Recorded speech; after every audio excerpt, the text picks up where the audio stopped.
اور چند مخصوص دنوں میں ہم اسی کا ذکر کریں اور باقی سارا سال نہ قرآن کا ذکر کریں نہ اللہ کے رسول کی سیرت کا ذکر کریں، کیا اس کو دین کہتے ہیں؟ یہ کوئی دین نہیں ہے، فتنے ہیں، فتنے بہت بڑے۔ اس لیے سیدنا علی رضی اللہ تعالیٰ عنہ ہوں، ہم ان کو اللہ کے رسول کے صحابی مانتے ہیں کہ آپ عشرہ مبشرہ میں سے ہیں، مگر صحابی رسول ہیں، معصوم نہیں ہیں، صرف معصوم اللہ کے رسول کی ذات ہے۔ یہ آیت مبارکہ جو میں نے آپ کے سامنے تلاوت کی ہے، اس آیت میں اللہ تعالیٰ نے رسول اللہ صلی اللہ علیہ وسلم کی دعوت و تبلیغ کے اہم نکات بیان کیے ہیں کہ انسان جب دعوت کے لیے نکلتا ہے یا تبلیغ دین کرنا چاہتا ہے تو اس کو یہ 4 نکات اپنے سامنے ہمیشہ رکھنے چاہیے۔ یہ چاروں نکات آپ سمجھ لیجئے کہ ہم مسلمانوں کے لیے ایک اللہ کی طرف سے دیا ہوا کورس ہے، اور غیروں کے لیے بھی اللہ تبارک و تعالی نے یہی کورس بتایا ہے۔ اس کورس کو پڑھنے جاننے کے بعد دنیا اس بات کی شاہد ہے کہ اللہ تعالیٰ نے رسول اللہ صلی اللہ علیہ وسلم کو صحابہ جیسے افراد دیے، اور یہ صحابہ اسی کورس کو سمجھنے کے بعد جب باہر نکلے تو پھر نسل در نسل یہ سلسلہ چلتا چلا آ رہا ہے، اور الحمدللہ ہم بھی اسی کورس سے متاثر ہیں، اور اسی ہی کورس کو اپنی اصلاح کے لیے اور اپنی ذاتی جو زندگی ہے اس کی بہتری کے لیے اور آخرت کی بہتری کے لیے بہتر سے بہتر سمجھتے ہیں۔ یہ کورس کیا ہے؟ بڑا سادہ سا کورس ہے۔ ہم تعلیمی مدارس میں دیکھتے ہیں، گورنمنٹس بھی بڑی کوششیں کرتی ہیں کہ کوئی اچھا سا کورس بنایا جائے اور امپلیمنٹ کیا جائے۔ بڑے بڑے صاحب عقل، صاحب فہم لوگ بیٹھتے ہیں، اور وہ بھی اپنی طرف سے لوگوں کو خاص منہج دینے کے لیے یا خاص طریقہ زندگی دینے کے لیے کورس بناتے ہیں اور اس کو امپلیمنٹ کرتے ہیں۔ مگر دیکھا یہی گیا ہے کہ کسی بھی قسم کا کورس جب بنایا گیا تو ان کورسوں میں ضرور کہیں نہ کہیں کوئی زیغ، ٹیڑھ پن، کوئی غلطیاں نظر آتی ہیں جس کی وجہ سے وہ کورس ناکام ہو جاتے ہیں، اور جو افراد کی تربیت یا ان کی تیاری کا ایک بڑا پروگرام ہوتا ہے وہ ناکام ہو کے رہ جاتا ہے۔ مثال کے طور پر اگر کوئی یہ کہے میں یہ ادارہ بناتا ہوں اور اس ادارے میں اس قرآن کو چھوڑو باقی سب کچھ پڑھاؤں گا، تو یہ نہیں ہو سکتا کہ ایسا بندہ کوئی اچھے مسلمان تیار کر سکے۔ یا قرآن صرف پڑھاؤں گا اور حدیث رسول صلی اللہ علیہ وسلم کو نہیں پڑھاؤں گا، تو ایسا نہیں ہو سکتا کہ وہ بندہ حدیث رسول سے واقف ہو اور سیرت رسول کو وہ جانتا ہو اور نبی علیہ الصلاۃ والتسلیم کے اسوہ حسنہ کی وہ دعوت بھی کرے اور تبلیغ بھی کرے۔ یہ کورس ہمیں یہی بتاتا ہے کہ اسی میں کامیابی ہے اور افراد کی اسی سے ہی تیاری ہوتی ہے، اور جو لوگ با کردار، با اخلاق، متقی، پرہیزگار اور علماء تیار ہوتے ہیں وہ سب اسی کورس کے پڑھانے کی وجہ سے ہی ہوتے ہیں، اور اس کے علاوہ تیار نہیں ہو سکتے۔ وہ کسی اور علم کے تو علماء ہوں گے مگر رسول اللہ صلی اللہ علیہ وسلم کے دیے ہوئے کورس سے ناواقف، اس کو ہم علماء نہیں کہہ سکتے۔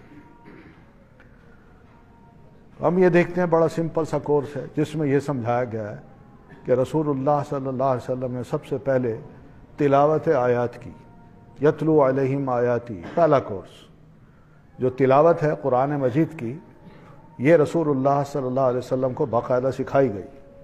آپ کو فرمایا گیا وَرَتِّلِ الْقُرْآنَ تَرْتِيلًا فَإِذَا قَرَأْنَاهُ فَاتَّبِعْ قُرْآنَهُ۔ جب ہم اس کو پڑھوا چکے ہیں آپ کو تو آپ پھر اس کو بعد میں پڑھیے، یعنی آپ سنتے تھے، آپ اس کو یاد کرتے تھے، آپ کے کانوں میں اس تلاوت کی آواز گھول دی جاتی تھی، اور رسول اللہ صلی اللہ علیہ وسلم ان الفاظ سے یا آیات سے متاثر ہوتے، اور پھر اس کے بعد اسی سوز سے، اسی ترتیل سے، اسی خوبصورت آواز سے اس کی تلاوت کرتے تھے۔ اور یہی وہ تلاوت تھی جو آپ صلی اللہ علیہ وسلم کی آپ کے اپنے دل پر بھی اثر کرتی تھی اور دوسروں کے دل پر بھی اثر کرتی تھی۔ یہ تلاوت قرآن مجید کی تجوید سے، ترتیل سے اور قراءت سے بھرپور ہوتی تھی۔ اس میں جو مخارج ہوتے تھے، الفاظ کی ادائیگی ہوتی تھی، اس میں کہیں غلطی نہیں ہوتی تھی، کیونکہ عربی زبان ہے، عربی زبان فصیح و بلیغ زبان ہے۔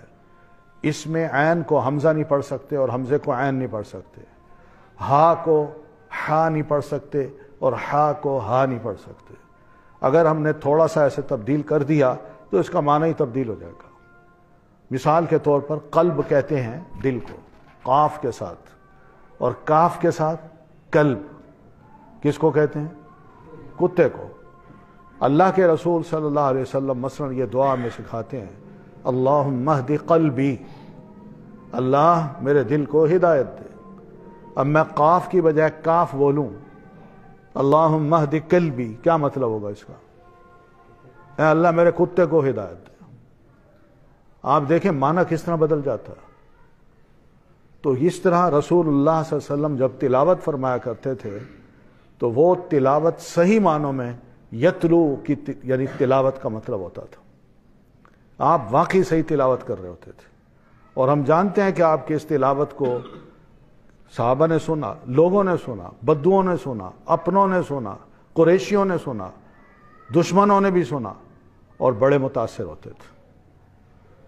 صرف حرم پاک میں اللہ کے رسول صلی اللہ علیہ وسلم کھڑے ہو کے اگر 2 نوافل پڑھتے ہیں تو آپ قرآن مجید کی تلاوت کرتے ہیں تو اس تلاوت کا اثر طواف کرنے والوں پر، ہر آنے والے پر ایسا ہوتا کہ وہ سنتا ہی رہتا تھا، اور سننے کے بعد وہ ضرور کچھ نہ کچھ اثر لے کے جاتا یا مسلمان ہو جاتا تھا۔ لیکن اس حالت کو بھی دشمن سمجھتا تھا کہ آپ کی یہ تلاوت ہمارے دلوں کو اگر متحرک کر سکتی ہے، جوش دلا سکتی ہے، سمجھا سکتی ہے، تو آنے جانے والے عام بندے کو کیوں نہیں سمجھا سکتی۔ تو اس پر جب پڑھتا ہے تو یہ جو آپ کے دشمن ہیں یہ بیچ میں کھڑے ہو کے آپ کو اس طرح دیکھتے ہیں جیسے کھا جانے والی نظریں ہوتی ہیں۔ کھا جانے والی نظری، کیوں ایسے پڑھ رہے ہیں؟ کیوں ہمارے دلوں کو تبدیل کرنا چاہتے ہیں؟ کیونکہ اس میں ایک پیغام ہے، اس تلاوت میں ایک پیغام ہے، خاموش پیغام۔ تلاوت کا بڑا فائدہ ہے کہ دوسرا اگر اس کو سمجھتا ہے تو صرف اللہ کا کلام ہے، بندہ پڑھ لے، دوسرے کے دل پر اگر اس کا اثر ہوتا ہے تو بہت اچھا، اور ورنہ جو سمجھتا ہے اس کے لیے خاموش پیغام ہے، خاموش حجت ہے۔ تو رسول اللہ صلی اللہ علیہ وسلم تلاوت کیا کرتے تھے، اور آپ صلی اللہ علیہ وسلم قرآن مجید کی تلاوت دوسروں کو سنانے کے لیے بھی کرتے تھے، اپنے لیے بھی کرتے تھے کہ اللہ کا کلام ہے، میں اپنے آپ کو بھی اس سے متاثر کروں۔ اور ہم سب جانتے ہیں کہ رات کو مصلی پہ کھڑے ہو کے رسول اللہ صلی اللہ علیہ وسلم لمبا لمبا قیام کیا کرتے تھے، بڑا لمبا قیام۔ ایک رکعت میں آپ صلی اللہ علیہ وسلم نے سورہ بقرہ پڑھی، سورہ نساء پڑھی، سورہ آل عمران پڑھی، ایک رکعت میں 5.5 پارے ہیں وہ، یہ رسول اللہ صلی اللہ علیہ وسلم نے پڑھے۔ اس سے آپ اندازہ کریں کہ اس قرآن مجید کو پڑھنے میں آپ کو کتنا لطف آتا ہوگا۔ اور پھر یہ تلاوت جب آپ کرتے تھے تو کہیں اللہ تبارک و تعالیٰ نے پیار اور محبت کی باتیں کرتے کرتے، عمل پر اکساتے اکساتے جنت میں پہنچایا ہے۔ تو رسول اللہ صلی اللہ علیہ وسلم جب اس کو پڑھتے تھے تو بڑی لجاجت سے، بڑی امیدوں سے، بڑی آرزوؤں سے اور بڑی عرضیوں سے پیارے نبی علیہ الصلوۃ والتسلیم کی آواز جو تھی وہ اس طرح بن جاتی تھی کہ رسول اللہ صلی اللہ علیہ وسلم جیسے اللہ کی بارگاہ میں لپٹ لپٹ کے جنت کو مانگ رہے ہیں۔ اور خدا نہ خواستہ کہیں دوزخ کی بات آتی تو رسول اللہ صلی اللہ علیہ وسلم رو رو کے اپنا برا حال کر دیتے تھے، آپ کی آواز میں رونا آ جاتا تھا، اور اتنا ڈرتے تھے آپ کہ اللہ کے رسول صلی اللہ علیہ وسلم سجدے میں گر جاتے اور سجدے میں گر کے الگ روتے۔ تو یہ تلاوت تھی۔ اس تلاوت کا ایک معنی یہ بھی ہے کہ رسول اللہ صلی اللہ علیہ وسلم جو کچھ پڑھتے جاتے تھے تو قرآن جو کہتا جاتا تھا رسول اللہ صلی اللہ علیہ وسلم اس سے سبق لیتے چلے جاتے تھے کہ اب میں نے بھی ایسے ہی کرتے چلے جانا، کہ اللہ فرما رہا ہے یہ کرو تو اسی وقت میں نے عہد کر لیا کہ میں یہ کروں گا، اللہ یہ فرما رہا ہے یہ نہ کرو تو رسول اللہ صلی اللہ علیہ وسلم اس تلاوت کو پڑھتے فوراً ہی عہد کرتے پکا آئندہ اس کے قریب نہیں جانا. یہ ہے تلاوت. اسی وجہ سے بعض علماء نے یہ کہا ہے کہ رب قارئ یقرأ القرآن، کہ بعض قرآن کے قاری قرآن پڑھ رہے ہوتے ہیں اور تلاوت کے مطلب کو سمجھ رہے ہوتے ہیں، تو اس سمجھنے کا ان کو یہ فائدہ ہوتا ہے جیسے قرآن کہتا جاتا ہے وہ اس کو سمجھتے جاتے ہیں اور اس پر عمل کرنے کی ٹھان لیتے ہیں اور اپنے آپ کو تبدیل کر دیتے ہیں. تو ایسے لوگ تو جنتی ہیں، اور قرآن ان کے لیے دعا کر رہا ہوتا ہے. اور کچھ قرآن کے قاری ایسے ہوتے ہیں کہ رب قارئ یقرأ القرآن والقرآن یلعنہ، کہ کچھ قاری قرآن مجید کے ایسے ہوتے ہیں قرآن پڑھ رہے ہوتے ہیں مگر وہ پڑھ کے آگے چلے جاتے ہیں اور قرآن کا اثر نہیں لیتے، تو اس سے یہ قرآن ان کو لعنت بھیج رہا ہوتا ہے. مثال کے طور پر قرآن مجید میں اللہ تعالیٰ نے فرمایا ہے لعنت اللہ علی الکاذبین، جھوٹوں پر اللہ کی لعنت. اب بندہ اسی آیت پہ رک جائے، سوچے کہ بھئی اللہ تعالیٰ اتنا ناراض ہوتا ہے جھوٹ پر، تو بندہ اسی موقع پر یہ عہد کرے کہ اللہ آئندہ جھوٹ نہیں بولوں گا، تب تو ٹھیک ہے. اور اگر اللہ تعالیٰ کی اس بات کا اثر بندہ مانا سمجھتا ہے لیکن اثر نہیں لیتا اور عہد ہی نہیں کرتا اور جھوٹ کو برا بھی نہیں سمجھتا اور پھر پڑھتا چلا جاتا ہے، تو ظاہر ہے قرآن نے اس کے لیے برکت کی دعا تھوڑی کرنی ہے. وہ تو قرآن مجید کے الفاظ خود بتا رہے ہیں. تو یہ وہ چیز ہے جس کو تلاوت کا مطلب یہ کیا گیا، تلا یتلو تلون و تلاوتن، دو اس کے مصدر بتائے گئے ہیں.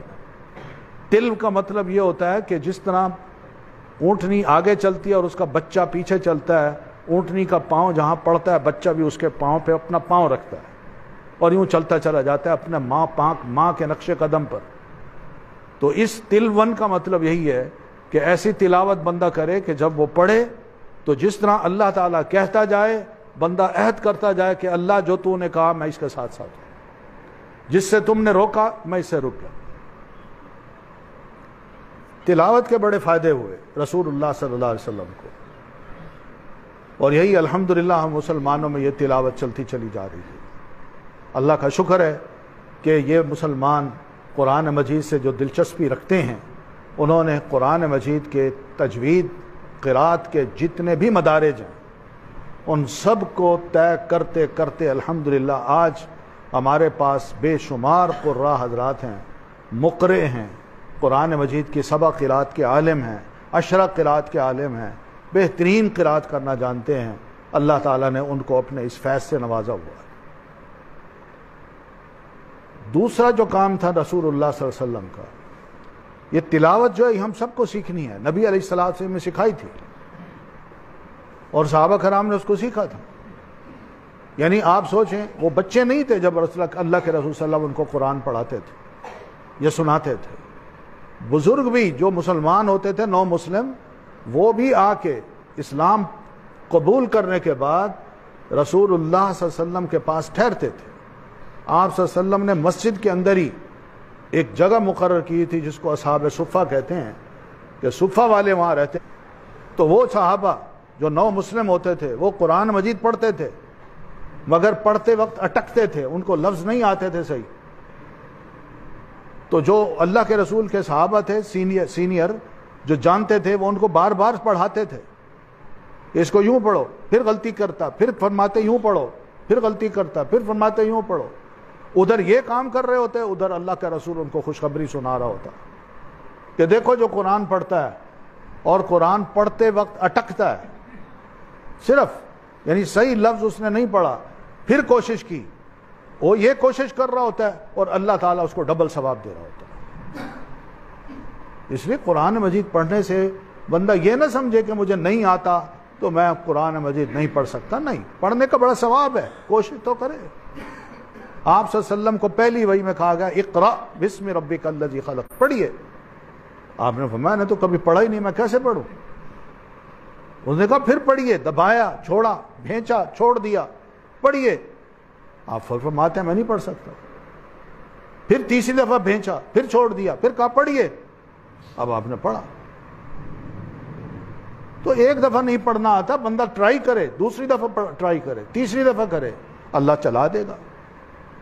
اس لیے قرآن مجید کو ایسی کتاب نہ سمجھے کہ ہمارے لیے مشکل ہے. دوسرا کام رسول اللہ صلی اللہ علیہ وسلم کا یہ تھا کہ وَيُعَلِّمُهُمُ الْكِتَابِ، یہ دوسرا کورس تھا کہ اللہ کے رسول صلی اللہ علیہ وسلم ان کو کتاب کی تعلیم دیتے تھے۔ کتاب سے مراد اللہ کا کلام، اللہ کی کتاب قرآن مجید، جس کو کتاب اللہ کہتے ہیں۔ نبی صلی اللہ علیہ وسلم کتاب کی تعلیم کیسے دیتے تھے؟ اپنے عمل کے ذریعے سے، کہ نماز پڑھنی ہے، اللہ نے فرمایا اقیم الصلاۃ، نماز قائم کرو، تو آپ صلی اللہ علیہ وسلم نماز پڑھ کے ان کو دکھاتے تھے، اکیلے بھی اور با جماعت بھی، اور ان کو سارا طریقہ سمجھاتے تھے۔ اور پھر اس کے ساتھ ساتھ یہ نماز سے پہلے وضو، یعلمہم الکتاب اذا قمتم یا ایھا الذین آمنوا اذا قمتم الی الصلاۃ فاغسلوا وجوہکم وایدیکم الی المرافق، کہ لوگوں وضو کا یہ طریقہ ہے، تو وہ طریقہ رسول اللہ صلی اللہ علیہ وسلم خود بتا دیتے تھے، آپ خود عمل کر کے بتا دیتے تھے۔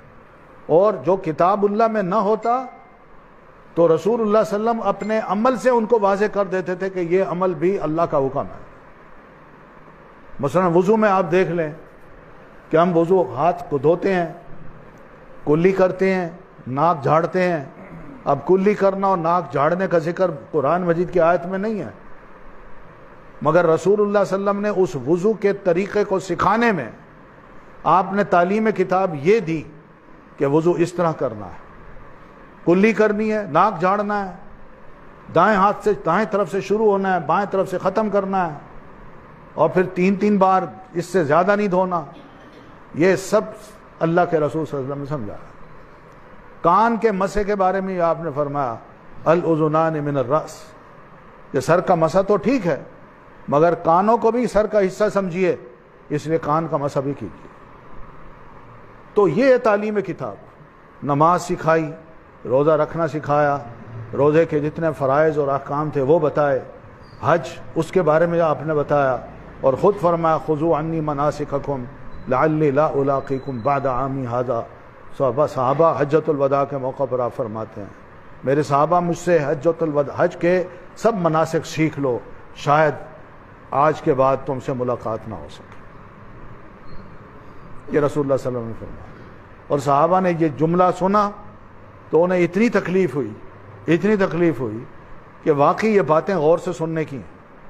اور جن کے چھوٹے بچے ان کے پاس تھے، انہوں نے اپنے بچوں کو اٹھا کے اوپر کیا اور انہیں کہا یہ دیکھ لو چہرے کو، یہ محمد الرسول اللہ صلی اللہ علیہ وسلم، میں یاد رکھنا اس کو۔ تو ان بچوں نے بھی رسول اللہ صلی اللہ علیہ وسلم کو یاد رکھا، لیکن آپ نے جو مناسک ہے جو ہم جانے تھے سمجھا دیے، زکوٰۃ کے مسائل ہیں وہ بھی سمجھا دیے۔ یہ ہے تعلیم کتاب۔ اخلاق کیا ہے وہ آپ سمجھاتے تھے، آپ عمل کر کے دکھاتے تھے، اور وہ اعمال ایسے تھے جو دنیا میں مختلف قوموں کے اپنے اپنے اخلاق ہیں جن سے بعض اوقات ہم بھی بڑے متاثر ہوتے ہیں، لیکن اسلام کی یہی تعلیم ہے۔ مگر ان کی اخلاقیات میں جہاں کہیں کمی ہے یا غلو ہے، رسول اللہ صلی اللہ علیہ وسلم فرماتے ہیں انما بعثت لاتمم مکارم الاخلاق، مجھے اللہ تعالیٰ نے اس لیے رسول بنا کے بھی بھیجا ہے کہ میں اخلاق کی کمی جہاں کہیں رہ گئی ہے، اعلیٰ اخلاق کی کہیں بھی کمی رہ گئی ہے، میں اس کو پورا کر کے اپنے عمل سے اور اپنے ذریعے سے دکھا دوں۔ یہ بھی یعلمہم الکتاب ہے۔ پھر اسی طرح رسول اللہ صلی اللہ علیہ وسلم اس کتاب کی وضاحت بھی فرمایا کرتے تھے۔ بعض مسائل ایسے ہوتے تھے صحابہ کرام کو علم نہیں ہوتا تھا، تو صحابہ آپ سے پوچھتے تھے، سوال کرتے تھے، تو رسول اللہ صلی اللہ علیہ وسلم اس کا جواب دیتے تھے، وہ علمی سوال ہوتے تھے۔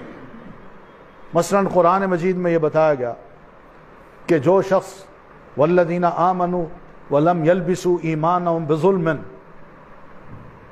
فاولئک لہم الامن وہم مہتدون، جو ایمان لاتے ہیں اور اپنے ایمان کے ساتھ کسی بھی ظلم کو نتھی نہیں کرتے یا کسی ظلم کو ایمان کے ساتھ نہیں کرتے، ایسے لوگوں کے لیے موت کے وقت بھی، میدان محشر میں بھی اور حساب کتاب کے وقت بھی امن ہوگا، اور یہی لوگ ہیں ہدایت یافتہ۔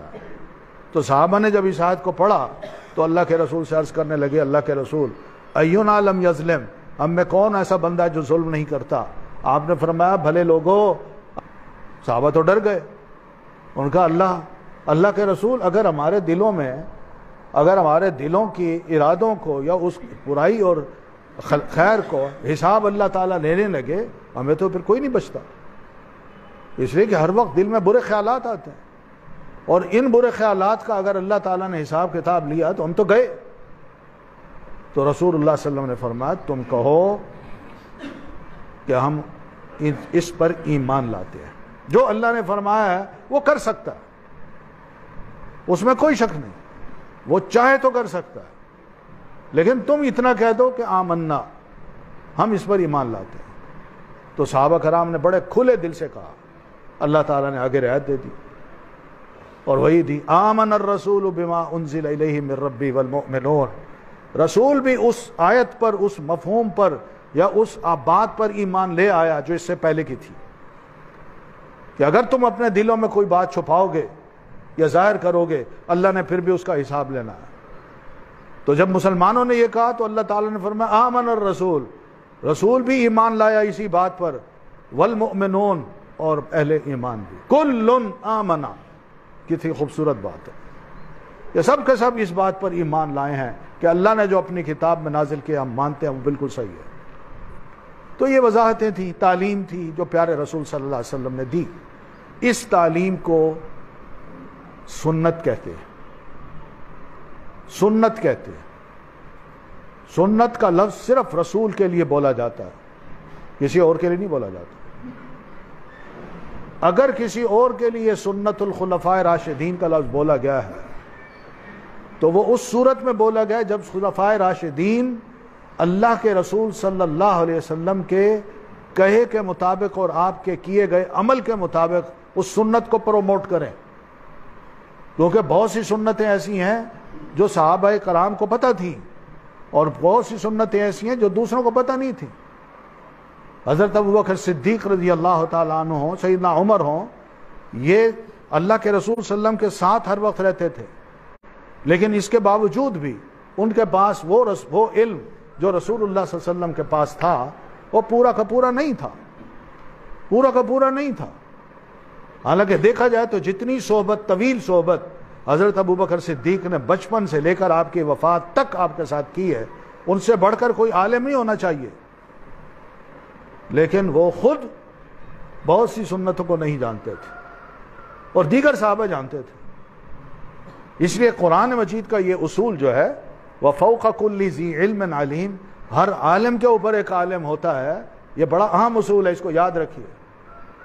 ہمارے ہاں غلو ہوتا ہے، کسی کو عالم سمجھ لیا تو بس کہا کہ اس سے بڑا کوئی عالم ہی نہیں ہے، کسی کو سمجھ لیا کہ یہ بہت بڑا فقیہ ہے تو کہا جی یہ بہت بڑا امام ہے، امام اعظم ہے، یا امام، بہت بڑا ٹائٹل ہم دے دیتے ہیں، یا خاتم الاولیاء ہے۔ یہ ٹائٹل جو ہیں یہ انتہائی نہیں ہے۔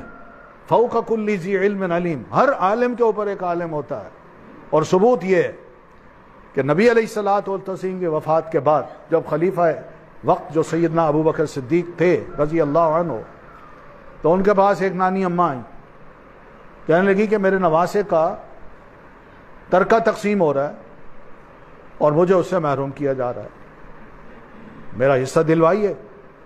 سیدنا ابوبکر صدیق رضی اللہ تعالیٰ نے غور کیا، بات تو بی بی کی صحیح ہے، لیکن قرآن مجید کی اس آیت میں یوصیکم اللہ فی اولادکم، آیت میراث جو ہے اس میں تو کہیں اس کا ذکر ہی نہیں ہے کہ اس بی بی کو کچھ حصہ ملنا چاہیے۔ پھر رسول اللہ صلی اللہ علیہ وسلم کی احادیث کو سوچا کہ آپ نے کہیں ارشاد فرمایا ہو، تو وہ بھی یاد نہ آئی ان کو کہ نہیں آپ نے کوئی ایسا ارشاد نہیں فرمایا۔ تو آخر بی بی کو یہ کہہ دیا کہ بی بی تمہارا کوئی حصہ نہیں ہے۔ اور جو ہی انہوں نے یہ کہا تو وہاں دو صحابہ بیٹھے ہوئے تھے، سیدنا محمد بن مسلمہ اور سیدنا مغیرہ ابن شعبہ رضی اللہ عنہما، یہ دونوں بیٹھے ہوئے تھے۔ انہوں نے عرض کی خلیفۃ رسول اللہ، اللہ کے رسول کے خلیفہ، ہم اس بات کے گواہ ہیں کہ یہی کیس رسول اللہ صلی اللہ علیہ وسلم کے پاس آیا تھا، اور نانی اماں آئی تھی یا دادی اماں آئی تھی، انہوں نے کہا تھا میرے پوتے کی میراث تقسیم ہو رہی ہے، مجھے اس کا حصہ نہیں مل رہا، آپ مجھے دلائیے۔ تو ہم گواہ ہیں کہ اللہ کے رسول نے دادی کو پوتے کا حصہ دیا تھا اور آپ نے فرمایا یہ ورثہ کی مستحق بنتی ہے. تو سیدنا ابو بکر رضی اللہ تعالیٰ عنہ فرمانے لگے ٹھیک ہے، تم نے گواہی دے دی، میرے دو صحابہ ہو، رسول اللہ صلی اللہ علیہ وسلم کے دو صحابہ ہو، میرے ساتھی ہو، تمہاری اس گواہی پر میں مانتا ہوں اس کو. لہذا اس کے مطابق انہوں نے دادی اماں کو حصہ دلوا دیا. اب وہ علم نہیں ہے، لیکن دوسرے صحابہ کرام کے پاس تھا. لیکن دوسرے صحابہ کے پاس اگر علم ہے تو اس کا یہ مطلب نہیں کہ تھوڑا سا علم اگر کسی کے پاس زائد ہے تو اتنی بڑی ہستی جو ہے جو 24 گھنٹے رسول اللہ صلی اللہ علیہ وسلم کے ساتھ رہتی ہے، اس کے پاس اگر یہ علم نہیں تو ان کو ہم علم کی شان میں کوئی گستاخیاں کریں. اسی طرح ہر عالم کے اوپر ایک عالم ہوتا ہے. ضروری نہیں کہ ہر عالم پوری شریعت کو سمجھ چکا ہو، کہیں نہ کہیں کمی ہوتی ہے، اور یہی فوق کل ذی علم علیم کی بات ہے. تو اللہ کے رسول صلی اللہ علیہ وسلم جو کچھ فرمایا کرتے تھے اس کو سنت کہتے ہیں، جو کچھ کیا کرتے تھے اس کو بھی سنت کہتے ہیں. اس سنت کا لفظ صرف رسول اللہ صلی اللہ علیہ وسلم کے ساتھ خاص ہے، کسی اور کے ساتھ نہیں ہے. بعض لوگ مسائل کو اپنے پیاروں سے سن کے اس کو سنت قرار دے دیتے ہیں. یہ ٹھیک نہیں ہے، وہ رسول نہیں ہے. ان کو ایک طرف کر کے ہم کتاب کو خود سمجھیں اور جو سمجھ آئے ہم کہیں یہی طریقہ اپناؤ، یہ کتاب اللہ کا ہے، اور رسول اللہ صلی اللہ علیہ وسلم کو چھوڑ دیں. اور میں جو کچھ اس کی وضاحت کروں اللہ کے رسول کو ہٹا کے اس کی جگہ میں بیٹھ کے اور لوگوں کو بتاؤں آؤ لوگوں میں تمہیں قرآن مجید کا معنی و مفہوم بتاتا ہوں. یہ تو رسول اللہ صلی اللہ علیہ وسلم پیشین گوئی ہیں. آپ نے ایسے شخص کے بارے میں فرمایا کہ ایک وقت آئے گا کہ ایک بندہ، آپ دیکھیں گے کہ بندے جو ہے نا تکیے پہ ٹیک لگا کے بیٹھے ہوں گے اور کتاب اللہ پڑھائیں گے، اور جب ان سے سوال کیا جائے گا کبھی اس کی وضاحت تو وہ یہی کہے گا جو کچھ ہم کتاب اللہ میں پاتے ہیں بس ہمارا یہی دین ہے، اور جو کتاب اللہ کے علاوہ ہم اس کو نہیں مانتے. یعنی رسول کو وہ نکالنا چاہتے ہیں اور رسول کی جگہ خود بیٹھنا چاہتے ہیں. یہ حق کس نے دیا ان کو؟ کیا وہ معصوم ہے؟ کیا وہ بہت بڑے عالم ہیں؟ کیا ان کو یہ مقام کسی نے دیا ہے؟ دین نے دیا ہے؟ نہیں دیا. بلکہ یہ تو دین دشمن لوگ ہیں جو اللہ کے رسول کو ایک طرف کر کے خود اس جگہ بیٹھنا چاہتے ہیں. ظلم ہے یہ. قرآن مجید میں تو اللہ تعالیٰ نے صاف صاف فرمایا وَمَن يُشَاقِقِ الرَّسُولَ مِن بَعْدِ مَا تَبَيَّنَ لَهُ الْهُدَى وَيَتَّبِعْ غَيْرَ سَبِيلِ الْمُؤْمِنِينَ نُوَلِّهِ مَا تَوَلَّى وَنُصْلِهِ جَهَنَّمَ وَسَاءَتْ مَصِيرًا. رسول کی مخالفت میں کوئی خیر نہیں ہے. رسول کو ہٹا کے اس کی پوزیشن پہ میں بیٹھ جاؤں اس میں کوئی خیر نہیں. یہ شر ہے، یہ بہت بڑا فتنہ ہے. ہم دیکھتے ہیں بہت سے لوگ اس طرح کی آج کل باتیں کر رہے ہیں، وہ رسول کی کیا ضرورت ہے. پھر ہم یہ بھی دیکھتے ہیں کہ رسول اللہ صلی اللہ علیہ وسلم کی شان اس سے کم ہوتی ہے. اگر ہم دوسروں کو اٹھائیں اور رسول اللہ صلی اللہ علیہ وسلم کو کم کر دیں اور ہر وقت انہی کو ہی بیان کرتے رہیں کہ بس یہی کچھ ہے اور اس کے علاوہ کچھ نہیں، اور چند مخصوص دنوں میں ہم اسی کا ذکر کریں اور باقی سارا سال نہ قرآن کا ذکر کریں نہ اللہ کے رسول کی سیرت کا ذکر کریں، کیا اس کو دین کہتے ہیں؟ یہ کوئی دین نہیں ہے. فتنے ہیں، فتنے بہت بڑے. اس لیے سیدنا علی رضی اللہ تعالیٰ عنہ ہم ان کو اللہ کے رسول کے صحابی مانتے ہیں کہ آپ عشرہ مبشرہ میں سے ہیں، مگر صحابی رسول ہیں. معصوم نہیں ہے، صرف معصوم اللہ کے رسول کی ذات ہے. کیوں؟ اللہ آپ پر وحی کرتا ہے، کسی اور پر اللہ نے وحی نہیں کی. اللہ آپ کو سب کچھ سکھاتا ہے، کسی اور کو ڈائریکٹ نہیں سکھاتا فرشتوں کے ذریعے سے. اور کو کہا کہ تم نے سیکھنا تو رسول کو دیکھو. اللہ تعالیٰ آپ صلی اللہ علیہ وسلم کو جو کچھ سکھاتا ہے، جو عمل کرواتا ہے اس کو وہی کہا ہے، لیکن جو دوسرے کرتے ہیں ان کو وہی نہیں کہا. تو اس لیے رسول کا مقابلہ امت کے کسی بڑے سے بڑے فرد کے ساتھ نہیں کیا جا سکتا اور نہ ہی اس کو وہ مقام دیا جا سکتا. یہ ایمان ہے.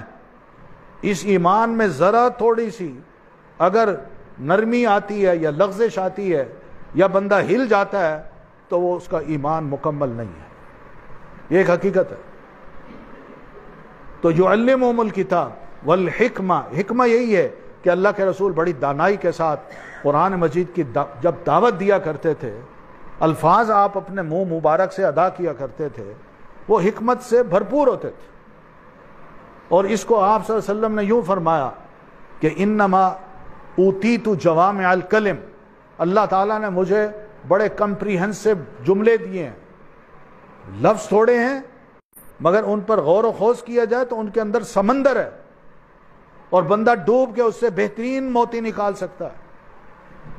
یہ جوامع الکلم تھے نبی علیہ الصلوۃ والتسلیم کے، اللہ تعالیٰ نے آپ کو عطا کی ہیں. اور ان جوامع الکلم میں کوئی نقالی نہیں ہے، یعنی آپ کے دل میں قرآن بھی اتر رہا ہے، جوامع الکلم بھی اتر رہا ہے، لیکن ان کو مکس نہیں کیا اللہ تعالیٰ نے.